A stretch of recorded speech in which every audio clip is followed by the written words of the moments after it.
She's So Spicy, who's by herself at the top of the stretch. She's So Spicy, coming down to the 8th pole, a 3-length lead. Invincible Papa Governor Sam next. Reef Runner coming late, caught him on the far outside, an AG Bullet, but there's no catching. She's So Spicy. She's so speedy in the sprint. She won it by 4 lengths on the wire. She's a runner, she's a track star, one of the stars in the sport. What a campaign it was going through 2025, highlighted with that big success down there at Del Mar in the Breeders' Cup. 9 career victories, 6 very impressive wins, already north of $2 million in career earnings. And we're now lucky enough to catch up with the connections behind She's So Spicy as we welcome in Rich Mendez and Jose D'Angelo. Great to see you, gentlemen. We just capped off what a remarkable 2025 it was for the Star filly. We're looking for bigger and better, brighter things in 2026. But Jose, I guess we'll start with you. Talk us through that campaign and that run and what you saw from her last year. Yes, thank you. Very happy after the big year that we had with her. We planned in all the last year, like the ultimate goal, going to Breeders' Cup, worked it perfect. So more than happy about it. Yeah, she made more than $2 million just last year alone. Rich, the one blip on the radar, you took a big shot in Ascot, didn't really get the trip that day out of the gate. She rushed up, she got a little bit tired. Any regrets in that? Look, absolutely. There was there's regret. It's. I think a lot of it is for her. The trip actually affected her. Just when I say the trip, it's not just going over there, but actually the process of it wasn't the best. But no, I don't have any regrets. I mean, she came back, as you guys saw. She did really, really well, and she kept on dominating in her category and ended up winning the Breeders' Cup. So no regrets. Yeah, she bounced back in a huge way. The win at Kentucky Downs was just absolutely incredible. And then for her to parlay that into a win against the boys in the Breeders' Cup Sprint, you had to be so proud of her by the way she finished the year. I mean, proud probably doesn't even describe it. Yeah, no, she was amazing. You know, I was just telling the guys, watching some of the replays of her as a 2-year-old and as a 3-year-old, and just watching her through her career. It's just an amazing feeling, and absolutely super proud of her. I could see why you actually did try Ascot, because it seemed like every time you threw something at her, she's like, that's nothing, give me more. And you kept giving her more, and eventually she had that one bad race. But so proud of her. Like you said, that's probably doesn't even describe it. Now let's talk Eclipse, because she's definitely in the running for multiple categories. What are you expecting there as far as the voters? I mean, look, first of all, super proud to be nominated 3 times for a 3-year-old filly.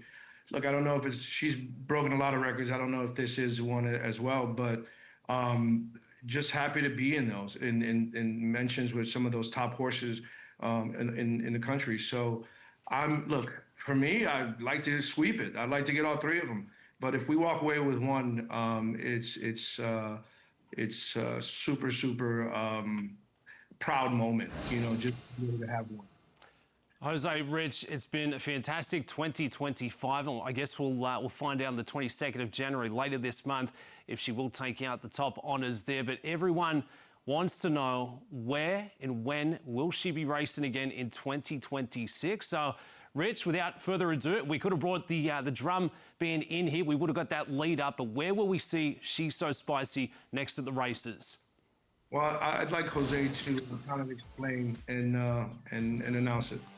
Yes, we have plenty of options with her. We decided to bring her to the Middle East, running her on the 1,351 turf sprint on Saudi Arabia, where, like you said before, like she ran a huge year last year, and she beat the boys, being a 3-year-old. So the way that she's training, I feel that she can compete at this level. Look, at the same time, real quick, the money makes a difference, right? I think for the competition, I think the better opportunity for her is out there, show the world. And look, here's another thing. Some other people said she wasn't fast, she wasn't this. Right now, who is it? Caillou Rising. I'd love to see a match race with her and Kai Ying. You know, that'd be amazing, and I'm up for it. So maybe one day. Hey, there it is. Shots fired. Connections behind K-Ing Rising. We want to see a showdown. Southern Hemisphere, Northern Hemisphere. It doesn't matter. Shisospicy is waiting for you. But I guess, Jose, talk to us about that trip to Ascot and expected and going across to the Middle East later this year. What's the personality, character like of Shisospicy? Do you expect her to adapt pretty quickly going into a new environment? She's a special horse. She's a very good traveler. She used to adapt very well.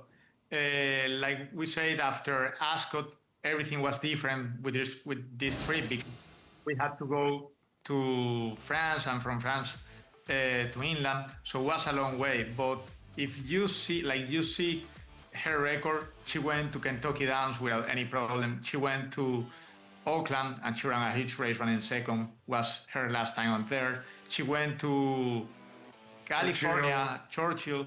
And to California, we went like 5 days before from Lexington. She's smart. She know what she's doing. That's her. She's special. So we're gonna be fine there. It'd be great to see her on the world stage on Dubai World Cup Day. Alca Sprint, that's going to be perfect for her.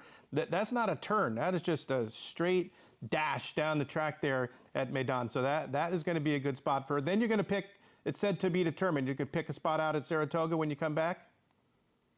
Yes, like last year after we like the summers in Saratoga and she loved training there. So that's our plan. We are going to Middle East, looking forward to run Saudi. If everything flows good, we are going to Dubai. This year we have more time in between the races, so that's good for her.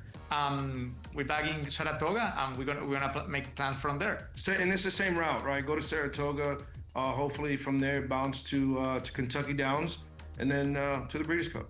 Rich, okay, real simple. Have we seen the best out of Shisospicy yet, or is there more improvement to come in 26? Listen, she's gotten older, bigger, wiser. She's a very smart horse, and I don't think we've seen the best of her yet. Wow, that could be an ominous sign for all of the rivals trying to target some of these big prize purses going through a new racing season. Gentlemen, talk to us about how this combination came to fruition. Morplay Racing, it's not just Shisospicy, but really starting to have a mark in the sport coming into a new year. What do you say that again? Ask that Talk again? to us more about Morplay Racing, how it sort of all came to fruition and the operation at hand. Yeah, Morplay, we're a tight family that wanted to get into a sport that the old man loved, and everyone connected, and we all worked together. As you could see, from my grandson, my granddaughter, it gets emotional just watching it. But we're just a tight-knit family that love horses and love the sport and want to show everyone how cool it is and how neat it is to be able to compete in this wonderful sport. Keep the social media videos coming, because watching you guys root, it's nothing like it. But you know what, though? We post at those opportunities, right? But also we try to keep it even and post things when we lose, because it's not always winning, right? So we do a little bit of both.